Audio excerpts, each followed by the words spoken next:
Most people we end up chatting with, we end up having some kind of weirdness. And actually, right now, I'm hearing an odd little ping. An odd ping. Yeah, are you hearing anything other than our voice? I mean, I'm driving, so maybe you're hearing some wind noise, but Nah. I'm holding it pretty close to my, my face. So I don't really know. I don't know what the ping could be. That's okay. I'll deal with it somehow or another. Either it's not actually going on to the recording part of this, or I will try to edit it out, or people listening will just have to deal with an occasional odd ping. And wow, that truly a terrible punishment for all the BBA listeners.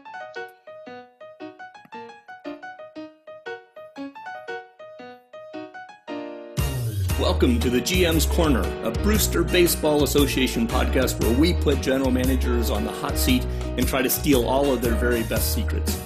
I'm Ron Collins, general manager of the Yellow Springs 9, and today I've got Ryan Wangman with me here at the BBN Network Studios. Ryan is the newest member of the league, I believe, having taken over Boise Spuds here in mid-season, which means that we're going to get a fantastic picture of what it's like to come into our league fresh. So I'm really excited about that. Welcome aboard, Ryan. Thank you so much for spending your time with us here this afternoon. Yeah, I mean, you got to get the new guys in here because just listening to some of the podcasts, I mean, some of you guys have been around here for forever. I mean, kind of the storyline is almost too perfect. New guy, completely new team drafted by, an old guy. So, really excited to just kind of get to talk some Spuds, maybe drop some potato-based puns in the airwaves today. I like that. We're going to truly get French fried, or at least Idaho fried. Put it that way. Idaho, that would be optimal. I think our owner would like that very much. So how are you feeling right now coming into the BBA totally fresh, right? Well, so I played OTP way back in like 2012, but I was a little younger, so it was overwhelming, and I kind of stopped for a while. Hopped back into it this year, and only just found online leagues pretty recently, and I thought they were crazy cool. Because, you play against the AI, and after a while, you're like, I want somebody to talk to about the cool stuff that's going down in the game. So once I found this league, because, the other leagues that you're in, they're pretty simple. A lot of people don't want to go into that super in-depth of creating the backstories of the players and kind of trying to rationalize why certain moves happen. And the BBA kind of, I saw it and I was like, wow, you have a platform to do all of that. And so, was hoping maybe when I got on that waiting list and started to be the beat writer for the Blazers and writing that first article on Jubal Troop. Which was awesome, by the way. I enjoyed that. Thank you very much. For me, the most fun part is kind of seeing possibly insignificant, unrelated things like where Jubal Troop is from, and then kind of thinking, how could I spin that into a story? And then thinking about, where Kanye recorded his album and how funny that would be to just write a story about that. And so for me, what's been really cool as I've been getting into this league is just really the opportunity to kind of just, connect the dots and watch other people connect the dots and make things that could just pass, without notice into really, either funny things or emotional things or, powerful things. Any way you can spin it. People in this league are very good at being able to break down things that, sometimes I wouldn't even think to break down. Like, I really love your statistical analyses where I'm thinking, okay, I've got this game figured out. I know exactly what the path is to winning Atlantis. And then I read some of your statistical analyses about how, the meta is changing, different things are happening in the game different ways. And you kind of got to scratch your head and think, do I have to go back to the drawing board? And luckily for me, an expansion team is pretty much the drawing board. So exactly. So I kind of lucked into something that's both good and bad at the same time. Yeah. And I can talk about that, a little later. Oh yeah, in sure. The podcast. I enjoyed hearing you talk about the freewheeling nature of the fictional aspect of the league. I'm a fiction writer, so clearly that's something that drew me to the BBA back when I was looking for that. If you enjoy that, I would encourage you in your vast, copious free time on weekends and things like that, because I know you live in that little bitty town in Chicago and there's nothing to do on your weekends. But go back and look at some of the things that, when I came into the league, Chris Wilson had gone in and done a test essentially of letting his assistant general manager run the team. And he was writing articles about Dan Fiskus. Go search and look at all the fantastic things that he was writing, right? I mean, he was just letting whatever happened in the game, he would fuel into this story. And it was just hilarious. Some of the things that Stu does now in Wichita, right? He was in Louisville, and before you came, my Yellow Springs team created a rivalry where maybe there wasn't one with Louisville. And Stu is absolutely fantastic at, churning these interesting, weird things that happen in the league and around the league into something that is just orthogonal to everything. And it's so much fun. Yeah, I've been a big fan of the Vodak storyline. That came from a typo from me that Sean took and just did brilliant things with. Brilliant stuff. I mean, from the media guide to the recurring updates throughout the season, it's been a fun one to watch, to say the least. So how did you come to the BBA? So I will say your advertising dollars worked. The OOTP boards has pretty much always been either that or Reddit. Because as the young gun, you got to be at the cutting edge of the opportunities to hop into leagues. So I saw it on the OTP boards and just kind of clicked around. Most of them have like, oh, we sim XYZ days. We do this, and this. But I think on the Brewster one, it also had a link to either an article. I don't know if one of you wrote about the league or if somebody wrote about you guys in the league. But it was some article that I think OTP, the guys in charge, Marcus, I think they promoted it. And to me, that was kind of a stamp of approval of, okay, these guys are not just, even though I've only started leagues, this year, I've still been around long enough to be in some shitty leagues where people don't even, they're not active. There was one league where people manage multiple teams, which I didn't really make sense to me because how are you going to do that and maintain fairness and competitive balance? I don't know. But anyway, so I found this league and then just kind of started clicking around. And that's, it can be overwhelming, of course, at times because there's so much history and so much stuff that's already behind a lot of these teams. But I think that's also what makes it really great because, it's a fictional league, but it does have this kind of weight behind it that gives everything that happens in it a sort of added value as opposed to, if you're just starting a new league and starting fresh, which is, an adventure in itself. But this is pretty unique, I would say. One of the things that we do in these general manager corners often is we go through a lightning round, and I had a couple of questions kind of lined up for you, but this leads into that. So rather than just straight a lightning round, I'll split my lightning round into a couple of different pieces. How's that? Okay. First lightning round question I had was, what can the BBA do better to help GMs acclimate? What would you suggest? Certainly updating the noob guide. I think that hasn't been updated in about 5 years. When I checked on the updated date.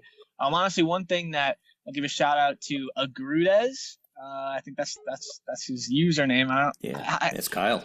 Kyle has been, so he told me that he would get a second opinion on deals that people were making. And, I was kind of skeptical about it at first, but really talked about some deals with him. And he took the time to write multiple paragraphs about, what his evaluations were, what he was thinking, why he was thinking a certain way. Because this isn't the MLB, the factors aren't exactly the same. There could be things that playing in a division, I think that has a lot of pitchers' parts for the most part. So, just thinking about different factors that come into play, I think that the league does a lot of things well in laying out things very clearly in places that you can go back and reference, which I think is very helpful. But I think that just more people willing to give that personalized advice, which I know, some people might have time to do that, but anybody that can, I think it's been a really helpful and really positive part so that, I don't end up trading, all my players away for nothing and putting myself further back in the hole. One of the things that I immediately jump to in that mind is at any one particular time, there's 4, 5, 7 GMs who are really active, and they all have very different flavors of what they think is valuable or interesting. And so I've been thinking about this a little bit, and I've been looking forward to our conversation to actually ask you that question. Because I do think that there's value in finding a way to get personal contact support in a league that's this big. And then the challenge, though, is oftentimes a new GM feels a little bit angsty about asking for that help or getting that help too. So what are your thoughts about that? Oh yeah, and I also wanted to shout out to Stephen Lane, because he's also been, he said, like, ask any question you need. Whenever you hear that, you're always skeptical. Okay, did they really mean that? But no, honestly, whenever I've asked him a question too, he's been super helpful. I mean, I just think in any league, whenever you get a new team, the time it takes for you to fully understand the team and their ins and outs is tough. But I think what actually really helps is those team news, and if somebody does a good job of writing those team news, and being able to kind of track, especially Brett did a good job of tracking his decision making and why he chose to draft the team that he did and what strengths they played to. And to be honest, I don't agree with the way that he went about that. You're going to see some shakeups soon once I can figure out really the best path forward, but at least I understand the reasoning behind the decision making. And I think that's really important, just to be able to say, okay, this was what he was going for. It might not be what I want to go for, but I know why this team looks the way it does. And so I think that's very helpful. One of the things that we've had some conversation about are things like the newer leagues using Slack and a lot of the instant messaging tools I was using instant messaging tools in OOTP leagues back in 2008, right, or 2008, and when I was playing in other things, and they're fantastic for a certain flavor of league. But when I came into the BBA, I was able to actually sit down and read through pages and pages and pages of history of all the people who had run my team and see just what had happened. Now, admittedly, that's mind-numbing at times. Yeah. What is the first adjustment you made when you took over the Spuds? What's the first thing that you did? Well, put it out in that opening story that announced myself as the manager. But I hired a manager because I think there was a little snafu when I was put into the game and my manager got fired. And so I had to hire a new manager. Now, I don't know if that counted against my finances. And admittedly, I probably should have checked into that. If that firing of that manager is counting against my cap, I hope it's not. But yeah, that was the first thing I did. When will we see the Spuds hit 500? When will we hit 500? Or 2036? 2036. I wouldn't be that optimistic because, again, I think this team was really, really built for the style of ballpark. And I think while that should be a factor in your decision-making, I think crafting a team that really finds its value based off of its ballpark is dangerous, especially when the value you're trying to build is hitting home runs. Now, chicks dig the long ball. We've gone into that. We've established it. And when Tanada gets called up, he's going to hit the long ball.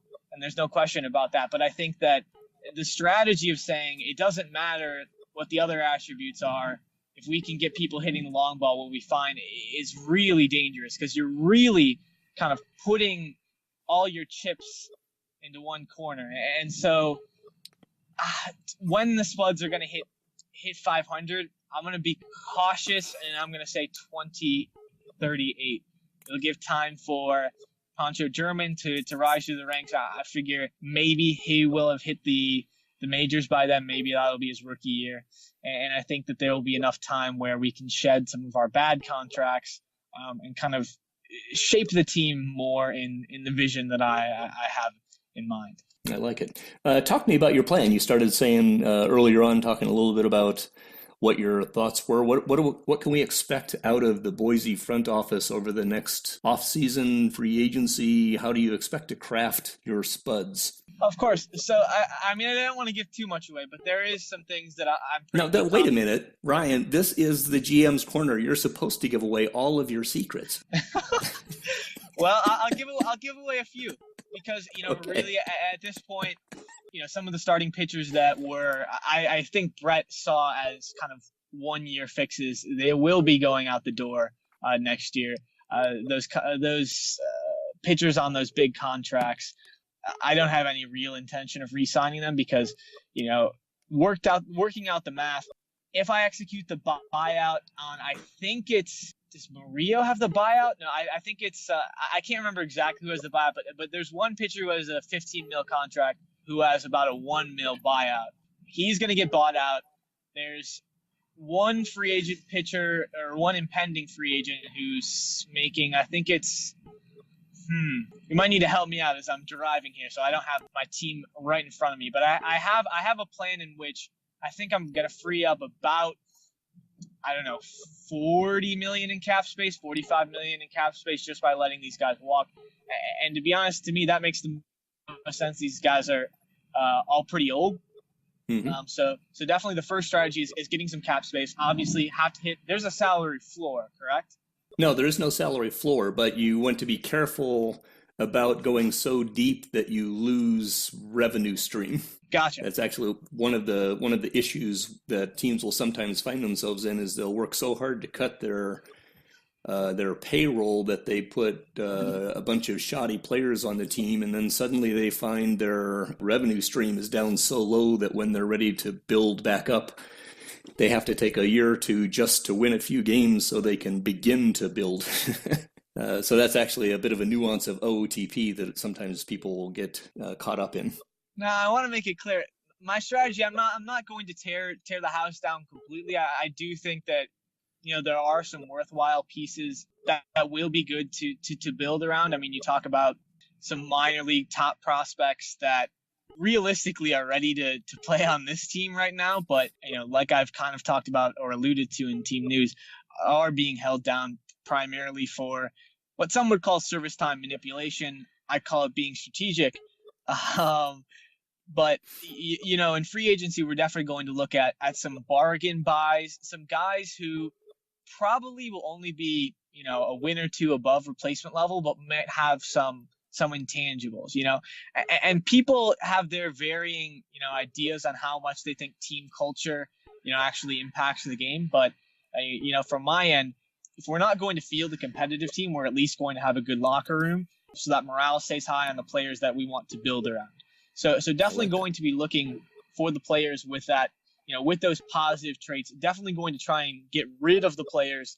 And maybe this is me revealing a secret. I will be actively trying to get rid of the players that I don't think have good personality traits, because I think at the end of the day, you can really cause some serious team chemistry issues just by having a couple bad eggs. There's probably something to be said for that. As a OTP geek, I try to separate what I absolutely know and what I think, right? And there are several things that I feel like I actually know. This is something that I think, and you'll notice the three-way deal that Yellow Springs made with Louisville and Des Moines brought us a kind of a bit player outfielder who has a personality problem.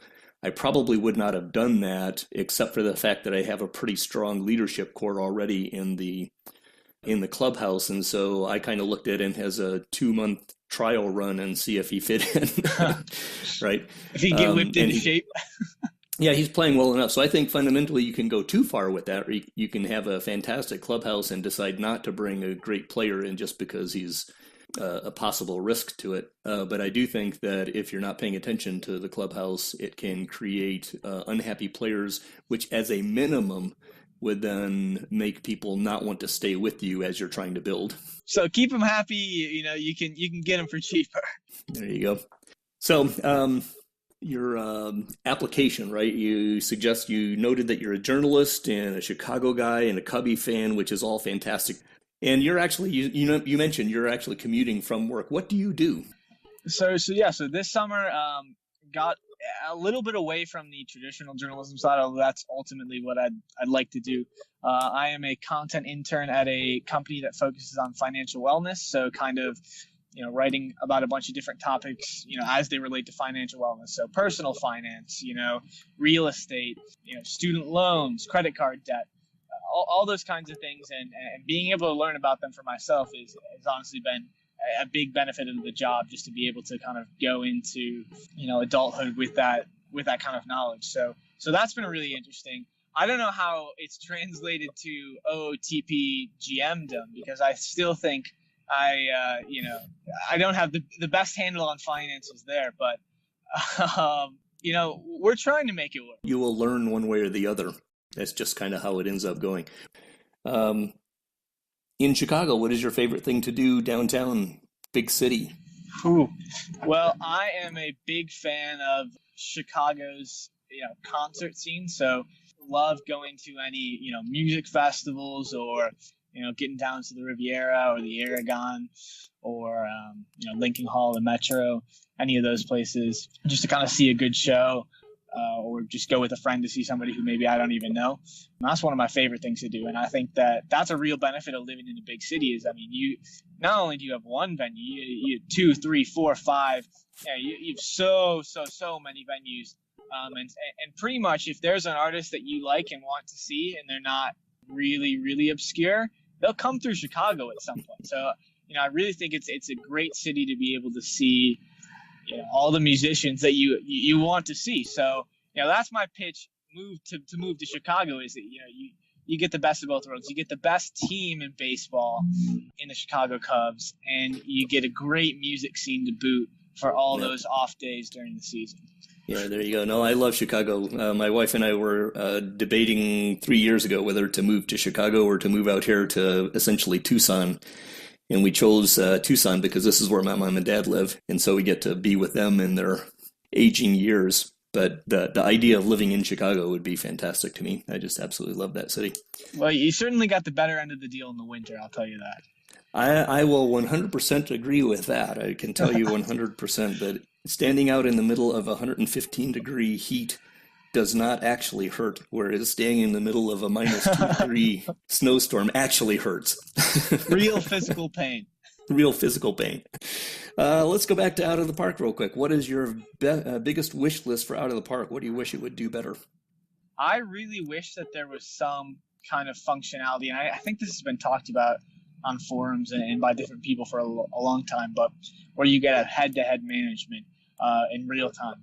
Because I think that would just bring a whole new level of strategy to, playoffs, and maybe you would only implement it, in an online league in the playoffs. But I think something where you could actually not only are you the GM and putting everything into place for the manager, you're actually you're reacting in real time to the game and what's happening. And I think then you're putting to test an even further level of managerial know-how. When you think about, okay, how are you going to manage, a starter that's gassed, or how you manage somebody who's dealing, but, is coming off an injury. I just think that would be next level. Although I don't know if that's in the works or coming anytime soon. Yeah, that's been coming soon for the past 15 years. So don't hold so my you breath. never know. Well, that's all of the main things that I had to on my list to chat about, and I've done a scattered lightning round like I talked about, so most people won't even be able to know what parts were lightning rounds and what weren't.